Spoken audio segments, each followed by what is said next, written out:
Assalamualaikum warahmatullahi wabarakatuh.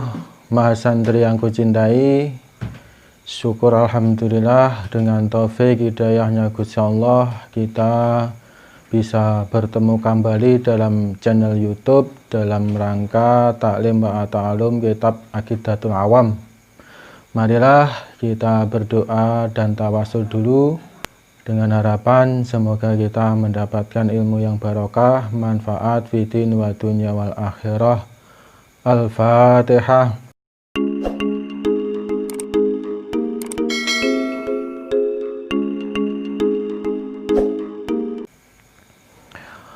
Pelajaran kali ini tentang para malaikat.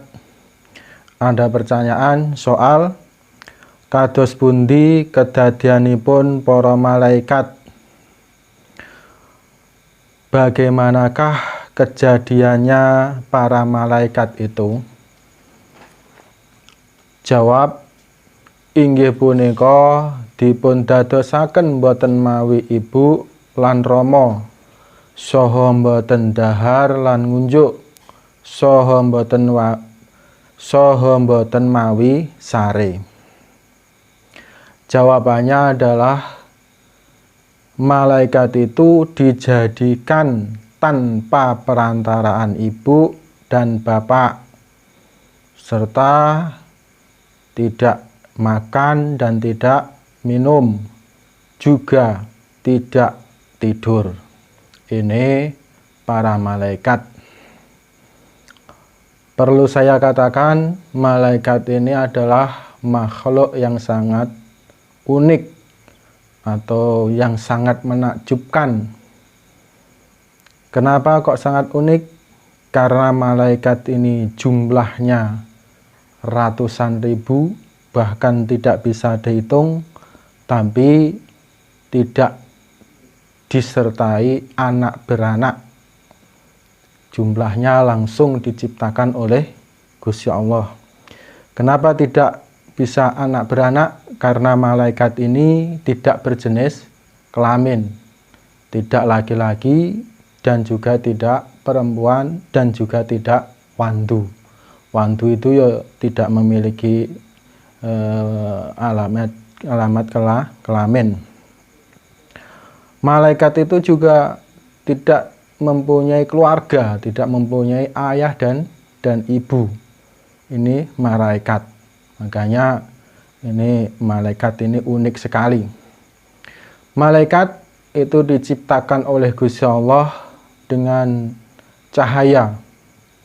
Jisimnya adalah halus. Ini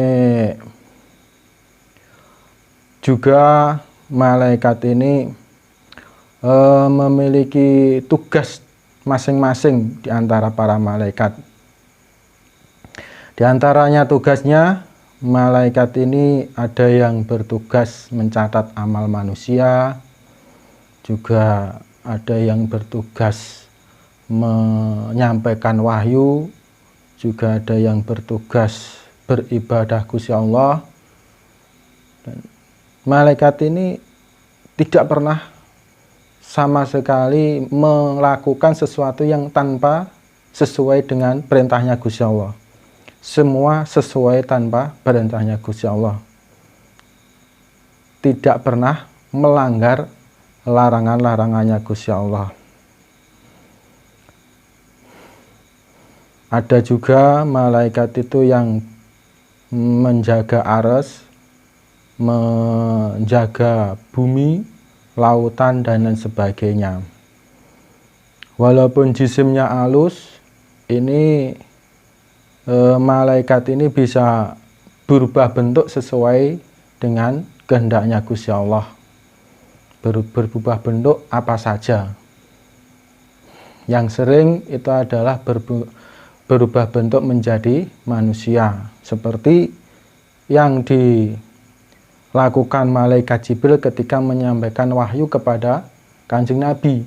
Ini seringkali malaikat Jibril ini menyerupai manusia dalam menyampaikan wahyu kepada kanjeng Nabi. Ini sering sekali muncul.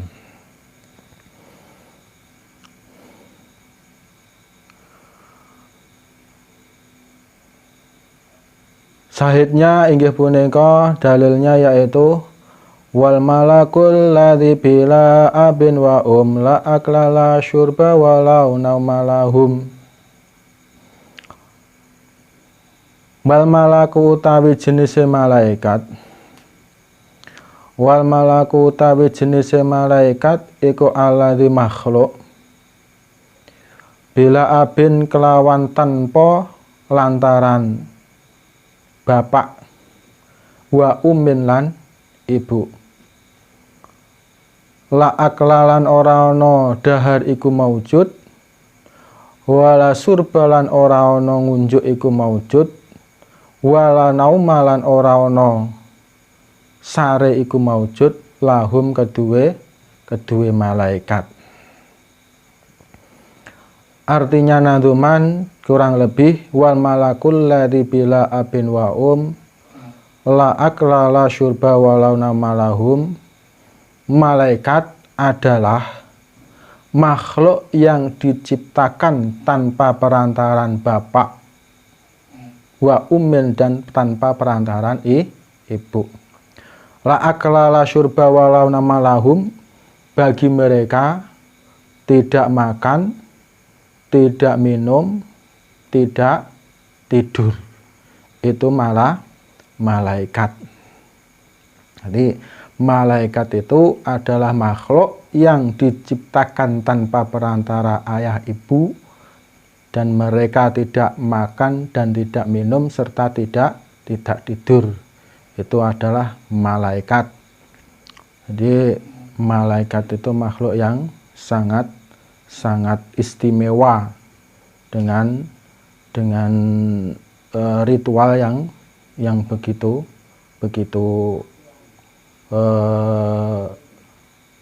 seperti kita puasa, la akla la surba wala nauma. Itu tirakatnya malah malaikat. Kita kalau ingin mempunyai derajat luhur seperti malaikat, kita harus sering-sering melakukan tirakat seperti tirakatnya malah malaikat. La akla la surba wala nauma lahum. Tidak makan, tidak minum, dan tidak tidur. Itu tirakatnya. Dan malaikat itu tidak berkeluarga bila abin wala tanpa ada bapak dan ibu, itu tidak memiliki keluarga. Selanjutnya soal pinten kathahipun para malaikat ingkang wajib dipun sumperapi kanthi princi. Jawab inggih punika wonten sedasa. Setunggal malaikat Jibril ingkang dipun pasrahi ndatengaken wahyu utawi ilham lan ugi dados pengajengipun para malaikat. Kalih malaikat Mikail ingkang dipun pasrahi ngatur rezeki, udan, segara, kali lan ngrupakaken janin wonten ing wetengan. Nomor 3 malaikat Israfil ingkang dipun pasrahi njagi loh mahfud lan niyut srompet. Nomor 5 malaikat Israel ingkang dipun pasrahi njabut nyawanipun makhluk. Nomor gangsal malaikat Munkar lan nomor 6 malaikat Nakir ingkang dipun pasrahi ndangu tiang pecah nalika nembe dipun kubur sakbibaripun tiang-tiang ingkang sami nglayat mlampah antawis 4 jangkah. Nomor 7 malaikat Raqib lan nomor 8 malaikat Ngatid ingkang dipun pasrahi nulis ngamalipun menungso rupi ngamal sae utawi ngamal awon. Nomor 9 malaikat Malik ingkang dipun pasrahi njaga neraka. Nomor 11 malaikat Ridwan ingkang dipun pasrahi njaga swarga. Pertanyaannya, berapakah banyaknya para malaikat yang wajib kita ketahui secara mendetail? Jawabnya yaitu ada 10. Ini kemudahan atau keringanan bagi kita sebagai orang mukallaf itu wajib meyakini, mempercayai ada 10 malaikat yang wajib kita ketahui dari beberapa ribu malaikat hingga tidak bisa dihitung. Ini adalah keringanan bagi kita. Bayangkan saja kalau kita diwajibkan untuk mengetahui seluruh malaikat, itu tidak mampu karena malaikat itu jumlahnya ribuan juta, malah malaikat bahkan tidak bisa dihitung. Nomor 1 malaikat Jibril malaikat Jibril yang ditugasi mendatangkan wahyu. Ini malaikat Jibril ini tugasnya mendatangkan wahyu kepada para nabi, utawi ilham. Ilham itu sejenis wahyu yang diberikan kepada para wali, para kekasihnya Gusti Allah, dan juga menjadi pimpinannya para malaikat. Malaikat Jibril ini juga sebagai pimpinannya para malaikat yang ditugasi untuk memimpin para malaikat. Nomor 2 malaikat Mikail yang kedua malaikat Mikail yang ditugasi mengatur rizki. Malaikat Mikail ini ditugasi mengatur rizki. Jadi kalau kita ingin mengambil rizki kita dari Gusti Allah, tawasulnya pada malaikat Mikail agar rezekinya yang dijatahkan kepada kita dimudahkan. Juga dipasrahi mengatur hujan. Hujan itu yang mengatur adalah malaikat Mikail. Sana hujan, sini tidak, itu adalah malaikat Mikail yang mengatur. Juga dipasrahi mengatur segoro. Segoro itu lautan, pasang surutnya lautan, itu yang mengatur adalah malaikat Mikail. Lautan juga sungai-sungai, kali itu adalah sungai-sungai, itu juga yang mengatur adalah malaikat Mikail. Dan juga membentuk atau mewujudkan janin itu bakal bayi itu di dalam perut ibu. Nah, malaikat Mikail itu juga tugasnya itu adalah membentuk atau mewujudkan janin yang berada di perut ibu. Ini bagi mereka yang ingin memiliki putra-putri yang soleh-solehah atau yang belum mempunyai putra-putri tapi ingin mempunyai putra-putri, ini tawasulnya pada malaikat Mikail. Nomor 3 adalah malaikat Israfil yang ditugasi menjaga Lauh Mahfud. Ini adalah malaikat Israfil. Lauh Mahfud adalah tempat rahasianya alam semesta, itu ada di Lauh Mahfud, maka dijaga oleh malaikat Israfil. Dan juga ditugasi meniup serompet, tiupan pertama untuk mematikan seluruh makhluk, dan tiupan kedua untuk membangkitkan seluruh makhluk. Ini tugasnya malaikat Israfil. Nomor 4 malaikat Izrail yang ditugasi mencabut nyawanya makhluk. Ini malaikat Izrail, baik itu masih muda, sudah tua, ataupun bayi. Kalau sudah jatah rizkinya habis, ini adalah tugasnya malaikat Israel untuk mencabut nyawa. Mencabut nyawa itu tidak harus menanti tua. Masih kecil atau bayi pantas, muda juga boleh. Kalau tua itu kira-kira wajib mati, dicabut nyawanya. Ini tergantung amal. Kalau kita itu ingin merasakan ringan dalam pencabutan nyawa oleh malaikat Israel ini, kita harus beramal soleh, amal yang baik-baik. Kalau kita tidak ingin ringan dalam mencabut, ya terserah kita semaunya saja beramal. Nanti dalam pencabutannya malaikat Israel, terserah malaikat Israel mau dicabut bagaimana.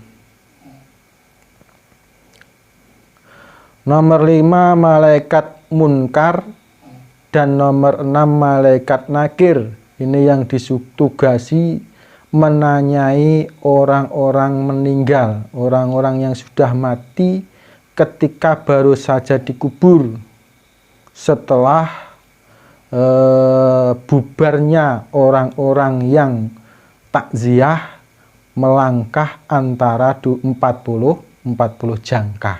Ini adalah tugasnya malaikat munkar nakir. Ini menanyai makhluk yang sudah mati. Ini ada tip, kalau ingin sampan itu enggak mau ditanyai malaikat munkar nakir, ini ya musyawarah sama ahli waris. Nanti setelah saya mati jangan sampai dikosongkan kuburan sampai selanjutnya. Nanti malaikat munkar nakir akan menunggu terus, tidak menanyai sampai kuburannya ini nanti sepi. Bahkan para wali-wali itu banyak yang tidak sempat ditanyai malaikat munkar nakir. Karena apa? Setelah dikubur selalu ada pentakziahnya silih berganti, tidak sempat ditanyai. Karena apa? Di sini diterangkan kalau menanyai setelah bubarnya orang-orang yang sudah takziat itu 40 jangkah dari kuburan baru mulai ditanya. Pertanyaannya ya seputar masalah Tuhannya siapa, masalah nabinya siapa, kiblatnya kemana, saudara-saudaranya siapa, hanya itu saja. Tapi ini juga walaupun gampang-gampang seperti itu sudah dibocorkan kepada kita pertanyaannya, ini nanti kalau sudah waktunya ini akan terasa sulit tergantung amal kita. Tergantung amal kita, kalau baik itu akan mudah ditanyai dan lulus. Kalau sudah lulus ya kita tinggal enak ditempatkan di seperti pertamanya surga. Tapi kalau tidak bisa menjawab pertanyaan-pertanyaan itu nanti akan mendapatkan siksaan. Mulai dari pertanyaan itu tidak bisa lalu dipukul hancur lebur, ditanya lagi sampai tidak bisa terus. Itu nanti akan setelah selesai akan tercatat sebagai hamba yang berdosa, akan disiksa terus. Ada yang disiksa terus sampai hari kiamat, ada yang ditangguhkan. Yang ditangguhkan itu adalah orang-orang yang Islam tapi banyak melakukan maksiat. Nanti kalau sudah kadar maksiatnya dianggap cukup untuk siksaan, itu akan dihentikan. Atau ada kiriman-kiriman dari para anak saudaranya yang masih hidup, dari ahli warisnya yang masih hidup. Ini akan meringankan, akan menunda siksa kubur. Maka tradisi-tradisi ahli sunnah wal jamaah itu harus kita lestarikan. Tahlilan, yasinan, dan sebagainya, sholawatan, itu manfaatnya besar sekali bagi leluhur kita yang sudah dikuburkan, untuk meringankan siksa kubur, bahkan untuk sebagai kafarat, penebus bagi dosa-dosa mereka.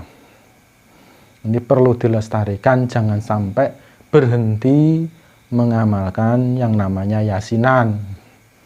Itu bukan bid'ah atau bukan larangan. Yasin itu ya surat Yasin yang belum dibaca, tapi kalau sudah dibaca yasinan. Tahlil itu kalimah la ilaha illallah, kalau sudah dibaca tahlilan. Sarung itu kalau belum dipakai, kalau sudah dipakai sarungan. Seperti itu. Terus dilestarikan dan kita ajarkan kepada generasi-generasi kita agar mencintai sesuatu yang baik, itu seperti tahlilan, yasinan, sholawatan, dan lain sebagainya.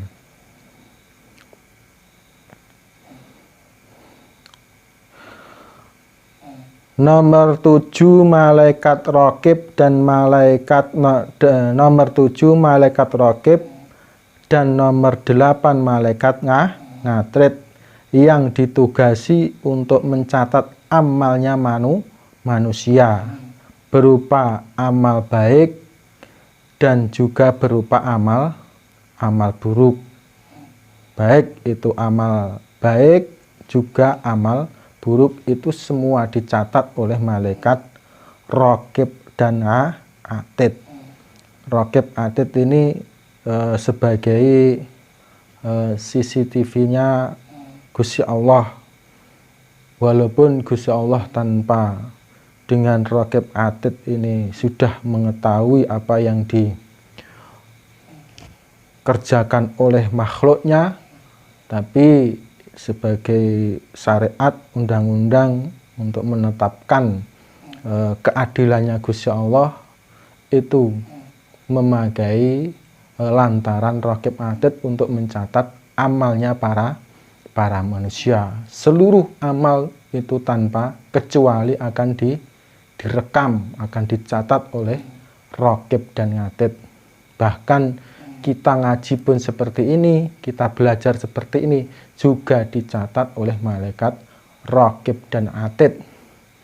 24 jam dari satu hari satu malam kita aktivitas ini dicatat semuanya oleh raqib dan atid. Maka biar 24 jam ini terisi penuh oleh amal-amal baik. Ketika kita beramal, baik itu kelihatannya amal dunia seperti bekerja dan lain sebagainya, itu kelihatannya amal dunia, agar menjadi amal yang berbuah akhirat, kita niati dengan niat ibadah kepada Gusti Allah. Insya Allah itu nanti dengan rahmatnya Gusti Allah akan dicatat sebagai amal baik, baik dalam keadaan tidur, bekerja, istirahat, itu kita niati untuk ibadah agar 24 jam dari aktivitas kita itu dicatat sebagai amal baik. Tapi kalau tidak diniati ibadah, walaupun sholat pun itu akan menjadi amal biasa. Amal akhirat seperti sholat, puasa, kalau tidak diniati dengan ibadah, mencari ridhonya Gusti Allah, itu amal akhirat itu menjadi amal yang biasa. Amal-amal yang cuma aktivitas biasa saja. Ya oleh ya nek dunya tok kaya salat ya mek centak-centuk tok, kalau tidak diniati ibadah. Niat dapatnya cuma olahraga, centak-centuk itu salat. Puasa pun kalau tidak diniati ya dapatnya cuma lapar. Tapi kalau diniati ibadah itu mendapat 2 ganjaran dari amalnya itu tadi, dan juga ibadah di akhirat. Tuh. Apapun pekerjaan kita, baik dalam sendiri, itu kalau mengerjakan apa saja itu nanti direkam oleh Raqib dan Atid, akan dilaporkan oleh Gusti Allah ketika penghitungan amal besok. Maka kita harus hati-hati dalam berbuat. Perbuatan kita terekam oleh CCTV-nya Gusti Allah melalui malaikat Raqib dan Atid. Jadi kita harus hati-hati, harus beramal yang baik, jangan amal-amal yang buruk. Nomor 9, malaikat Malik yang ditugasi untuk menjaga neraka. Ini malaikat Malik ini ditugasi untuk menjaga neraka. Kenapa harus dijaga? Karena di neraka itu banyak manusia ingin melarikan diri karena siksaannya Gusti Allah sangat pedih, tidak kuat, maka dia ingin keluar dari neraka. Jaga, kalau keluar langsung dilempar kembali ke neraka.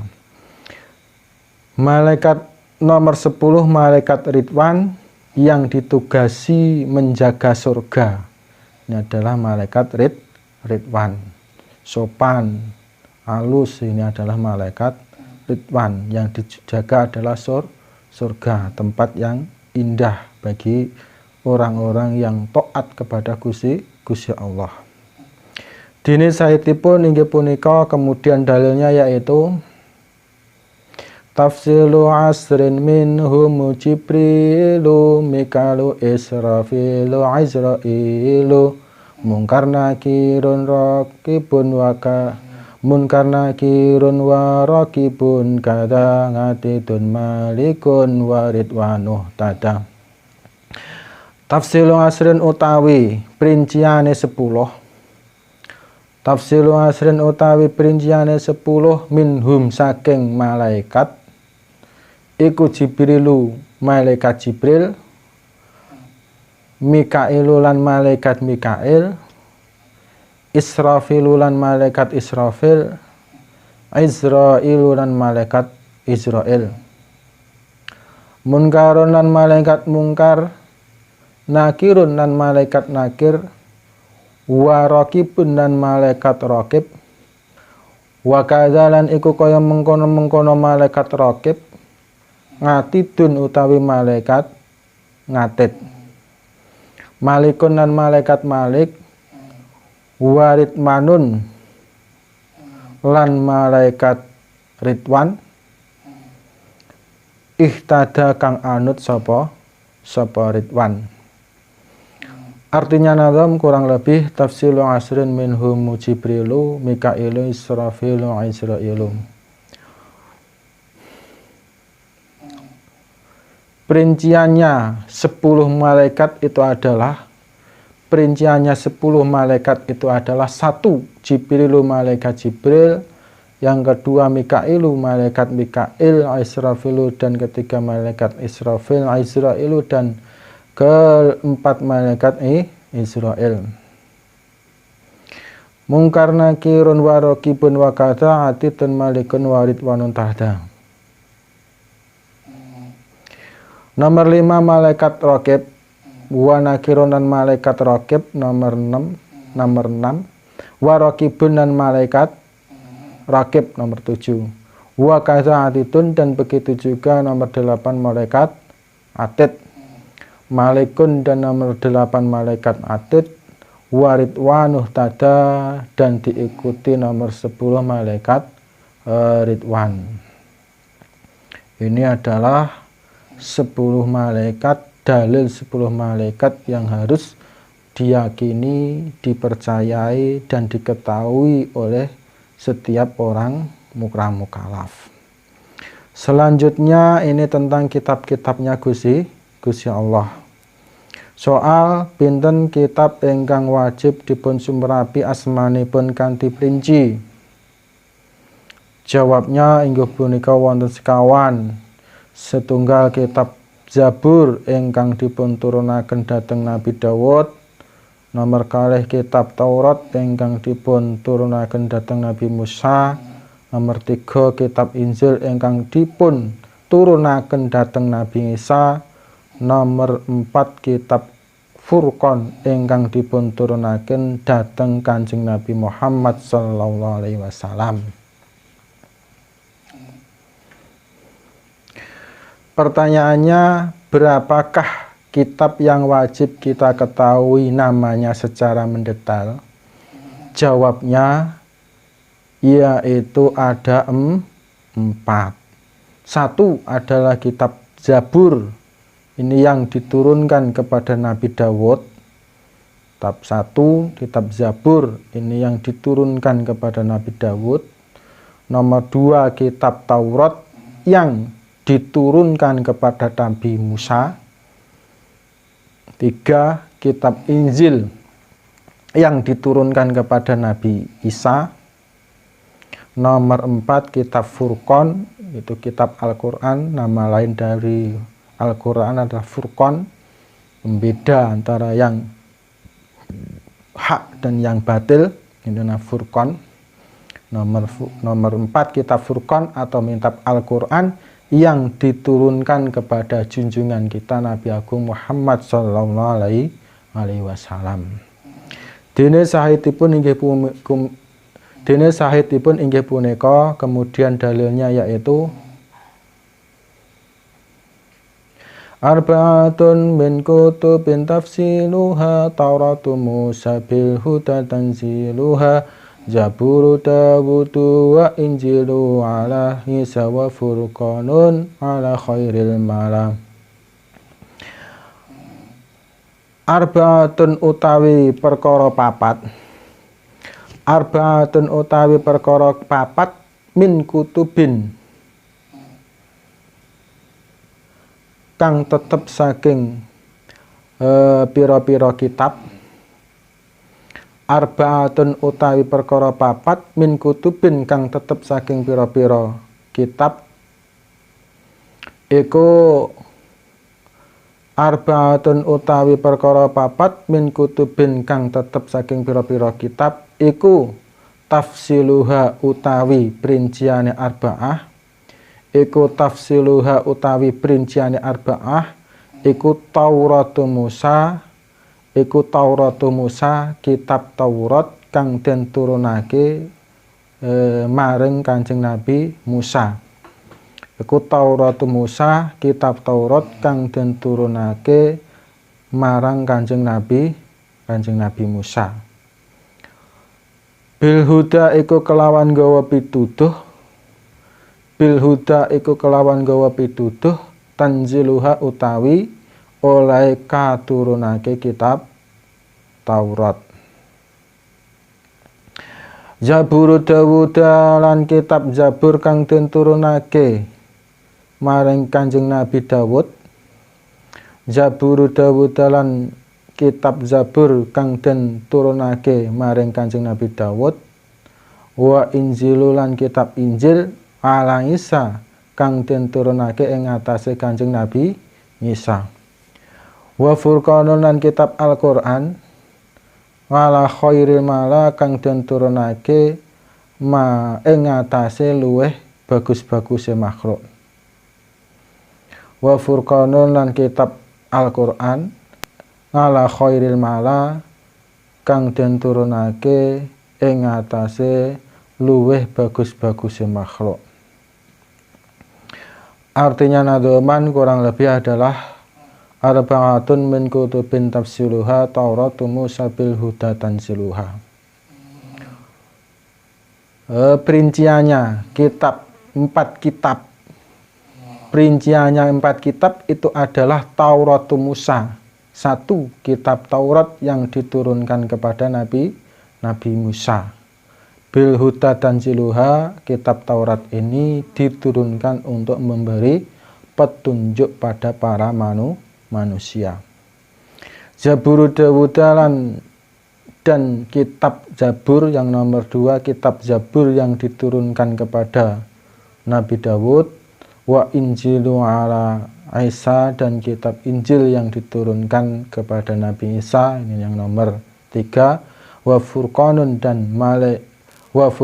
dan kitab Al-Quran yang diturunkan ala khairil mala kepada lebih baik-baiknya makhluk, yaitu Kanjeng Nabi Muhammad sallallahu alaihi wasallam. Itu adalah dalil 4 kitab yang wajib diketahui oleh orang-orang mukallaf, yang wajib diketahui dan diyakini oleh orang mukallaf. Selanjutnya pertanyaannya, pundi malih kitab ingkang wajib dipun sumerapi? Jawab, inggih punika mushaf-mushafipun Nabi Ibrahim ingkang dados kekasihipun Gusti Allah, saha pinten-pinten mushafipun Nabi Musa ingkang dipunturaken saderengipun kitab Taurat. Sedaya mushaf punika nerangaken dawuh-dawuhipun Gusti Allah. Dene kewajibanipun nyumerapi pinten-pinten mushaf kala wau namung secara gemblengan mawon, boten wajib nyumerapi kanthi perinci. Ada pertanyaan, mana lagi kitab yang wajib diketahui? Dari atas tadi kita sudah diwajibkan mengetahui atau meyakini ada 4 kitab. Ini pertanyaannya adalah, mana lagi kitab yang wajib kita ketahui?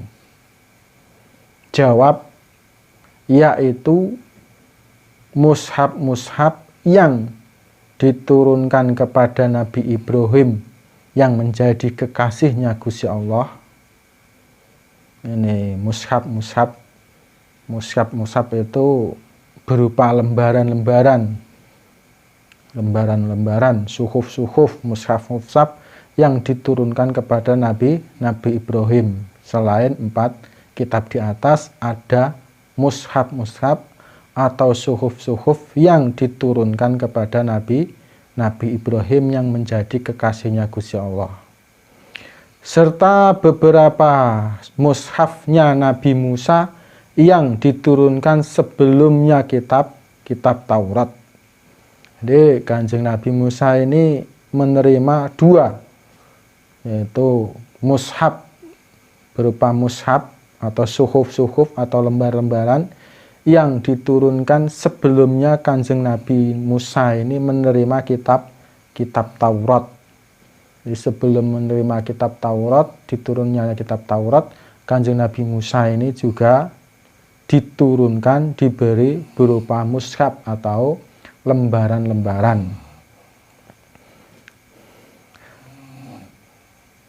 Semua mushaf atau lembaran-lembaran tadi itu semua menerangkan tentang perintah-perintahnya Gusti Allah, tentang firman-firmannya Gusti Allah. Di semua kitab itu semuanya saja, tidak hanya 2 ini, semuanya saja, mulai dari Taurat, Zabur, Injil, Al-Quran, dan mushaf yang lainnya, ini semuanya memuat tentang firman-firmannya Allah. Firman-firmannya Gusti Allah ini meliputi dari 1 perintah, 2 larangan sebagai undang-undangnya manusia. Jadi semua kitab itu intinya sama. Ajarannya adalah untuk tauhid, mengmahaesakan Gusti Allah, dan juga untuk undang-undang. Undang-undang itu adalah perintah-perintahnya Gusti Allah yang harus dilaksanakan, dan semua larang-larangannya Gusti Allah yang harus dijauhi oleh umat manusia, oleh makhluk. Ini semua kitab itu isinya sama. Dan yang terakhir disempurnakan oleh kitab Al-Quran. Jadi kita itu mempunyai kitab yang luar biasa. Kitab Al-Quran itu kitab yang menyempurnakan seluruh kitab-kitab yang sudah ada. Jadi semua kitab yang sudah diturunkan itu tertuang di dalam kitab Al-Quran. Semuanya disempurnakan, dijadikan satu, menjadi pedomannya umat manusia, yaitu kitab Al-Quran yang sampai sekarang keasliannya itu tetap terjaga. Keasliannya dari huruf-hurufnya itu masih terjaga. Walaupun ada penambahan sedikit seperti titik, harokat, dan lain sebagainya, itu cuma untuk membantu kita membaca Al-Quran. Tapi aslinya itu tetap sama seperti dahulu. Karena umat dahulu itu cerdas-cerdas, kalau didahului oleh Kanjeng Nabi, diberitahu oleh Kanjeng Nabi, langsung hafal dan bisa membaca. Walaupun tulisannya itu hurufnya sama, antara ba, ta, fa itu hurufnya sama tanpa titik, jim, ha, ho itu juga tanpa titik, para sahabat itu bisa membaca. Tapi sekarang umat itu semakin jauh dan semakin tidak bisa membaca Al-Quran, maka ada penambahan sedikit, yaitu cuma tanda baca. Tapi bakunya Al-Quran itu masih asli, tetap terjaga keasliannya. Itulah mukjizatnya Kanjeng Nabi Muhammad yang sampai sekarang itu masih ada, adalah kitab Al-Quran yang sebagai petunjuk seluruh umat manusia, yang isinya merangkum seluruh kitab-kitab yang sudah diturunkan oleh Gusti Allah. Kemudian kewajibannya orang mukallaf itu mengetahui beberapa mushaf tadi itu hanya secara global saja, tidak wajib mengetahui secara mendetail. Itu akan kesulitan karena mushaf itu sudah punah. Banyak mushaf atau kitab-kitab itu sudah punah. Kalau mengetahui secara mendetail itu sangat kesulitan. Bahkan lembaran suhuf itu sekarang di mana itu tidak ada yang tahu. Wallahu a'lam.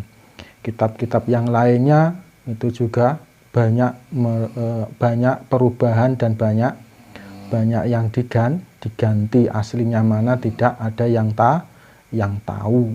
Cuma Al-Quran saja yang masih ada. Makanya kewajibannya hanya mengetahui secara global, tidak wajib diketahui secara mendetail, bahwa ada 4 kitab, yaitu kitab Taurat yang diturunkan kepada Nabi Musa, kitab Zabur yang diturunkan pada Nabi Dawud, kitab Injil yang diturunkan kepada Nabi Isa, kitab Al-Quran yang diturunkan kepada Kanjeng Nabi Muhammad, juga lembaran-lembaran suhuf yang diturunkan kepada Nabi Ibrahim, serta suhuf-suhuf sebelum diturunkannya kitab Taurat kepada Nabi Musa. Itu ada 6. Secara global saja mengetahuinya. Dene sahitipun inggih punika, kemudian dalilnya yaitu wasuhuful khalili wal kalimi fiha kalamul hakamil halimi. Wasuhuful khalili utawi pira-pira lembarane Kanjeng Nabi Ibrahim kang dadi kekasih Gusti Allah. Wasuhuful khalili utawi pira-pira lembarane Kanjeng Nabi Ibrahim kang dadi kekasih Gusti Allah. Wal kalimi lan pira-pira lembarane Kanjeng Nabi Musa kang didhawuhi Gusti Allah. Wal kalimi lan pira-pira lembarane Kanjeng Nabi Musa kang didhawuhi Gusti Allah iku iku tetep ing dalam suhuf iku tetep ing dalam suhuf kalamul hakami utawi dawuh zat kang ngatur makhluk kalamul hakami utawi dawuh zat kang ngatur makhluk al-alimi kang moho ngudaneni al-alimi kang moho ngudaneni kami serontolen sampai maca ngudani al-alimi kang moho ngudaneni, jangan keliru ngudani, awas. Artinya nazam kurang lebih wasuhuful khalili wal kalimi fiha kalamul hakamil alimi adalah beberapa lembarannya suhuf atau lembarannya Kanjeng Nabi Ibrahim yang menjadi kekasihnya Gusti Allah, dan juga suhuf atau lembaran-lembarannya Kanjeng Nabi Musa yang didhawuhi Gusti Allah, yang difirmani Gusti Allah, itu di dalamnya memuat kalamul hakimi al-alimi, memuat firman-firmannya Gusti Allah, zat yang mengatur makhluk, yang maha mengetahui. Itu adalah dawuhnya. Kurang lebih arti dari nadoman wasuhuful khalili wal kalimi, dan beberapa lembarannya atau lampirannya Kanjeng Nabi Ibrahim yang menjadi kekasihnya Gusti Allah, wal kalimi, dan beberapa lembarannya atau lampirannya Kanjeng Nabi yang difirmani Gusti Allah, fiha, itu di dalamnya memuat kalamul hakami al-alimi, dawuh-dawuh atau firman-firmannya Gusti Allah, zat yang mengatur makhluk, yang maha mengetahui. Sekian pelajaran hari ini. Semoga apa yang kita pelajari hari ini diridhoi Gusti Allah, sehingga kita mendapatkan ilmu yang bermanfaat, barokah fidin wa dunya wal akhirah. Mari kita tutup pertemuan kali ini dengan kafaratul majlis. Subhanakallahumma wa bihamdik asyhadu an la ilaha illa anta astaghfiruka wa atubu ilaik. Ihdinas siratal mustaqim. Wassalamualaikum warahmatullahi wabarakatuh.